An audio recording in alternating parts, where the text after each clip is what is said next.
Hello friends, welcome to bliss cinemas. இன்னைக்கு நம்ம Tamil டப்பிங்ல நெட்ஃபிளிக்ஸ்ல release ஆயிருக்க தேசி பிளிங் வெப் சீரிஸ் எப்படி இருக்குன்னு பார்க்க போறோம். வாங்க வீடியோக்குள்ள போகலாம். இது ஒரு ரியாலிட்டி ஷோ மாதிரி காமிச்சிருக்காங்க. இப்போ இந்த வெப் சீரிஸோட கதையை பத்தி பார்க்கலாம். துபாயில இருக்க அல்ட்ரா ரிச் இந்தியன்ஸ், அதாவது பயங்கரமா பிசினஸ் பண்ணி சம்பாரிச்சு அங்க இருக்க இந்தியன்ஸ் அவங்கள வச்சு ஒரு ஷோ ஒன்று பண்றாங்க. அதுல லக்ஸூரியஸ் பார்ட்டி, அதே மாதிரி எக்ஸ்பென்சிவான கார்ஸ், அவங்களுக்கு நடுவில் இருக்க ஈகோ கிளாஷ், எல்லாருமே கிட்டத்தட்ட கப்புள்ஸ் ஆகிற நிலைமையில இருக்காங்க. அவங்களுக்கு நடுவில் வர பிரச்சனைகள், சோஷியல் ஃபைட்ஸ் பல விஷயங்களை பத்தி பேசியிருக்க ஒரு ரியாலிட்டி ஷோ தான் இது. இப்போ இந்த வெப் சீரிஸோட பாசிட்டிவ் ஐடி பத்தி பார்க்கலாம். பாசிட்டிவ் கண்டிப்பா இவங்க காமிச்சிருக்க அந்த விஷுவல்ஸ் தான். துபாய் ஸ்கைலைனை ரொம்ப சூப்பரா அழகா அல்டிமேட்டா காமிச்சிருக்காங்கன்னு சொல்லலாம். ஒவ்வொரு ஃப்ரேமும் தெரிக்குது. அதே மாதிரி லக்ஸுரி வில்லாஸ், அவங்க யூஸ் பண்ற ஃபேஷன்ஸ், ஜுவல்ஸ் எல்லாமே ரொம்ப ரிச்சா, ரொம்ப தரமா இருந்தது. ஒரு ரியாலிட்டி ஷோவை இவ்வளோ கிராண்டா எடுக்க முடியுமா அப்படின்ற மாதிரி இருந்தது பார்க்கும்போது. அது மட்டும் இல்லாம ஒரு சில விஷயங்களையும் பேசியிருக்காங்க. கப்புள்ஸ்க்கு நடுவில் இருக்க ப்ராப்ளம், அது ஹை கிளாஸா இருக்கட்டும், அங்கேயும் இந்த மாதிரி பிரச்சனைகள் இருக்கு. அது மட்டும் இல்லாம ஃப்ரெண்ட்ஸ்க்கு நடுவில் இருக்க பிரச்சனைகள், ஜெலஸ்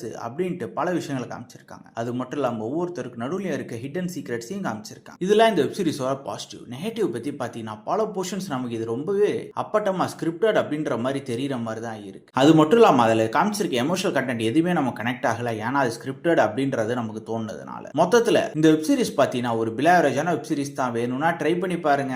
இந்த வெப் சீரிஸ் நம்மளோட ரேட்டிங் கேட்டீங்கன்னா 10க்கு 5 மார்க் கொடுக்கலாம். வெப் சீரிஸ்ல அடல் கண்டென்ட் இருக்கு. ஸோ ஃபேமிலியோட ட்ரை பண்ணாதீங்க. இன்னொரு வீடியோவில் சந்திக்கலாம். தேங்க்யூ.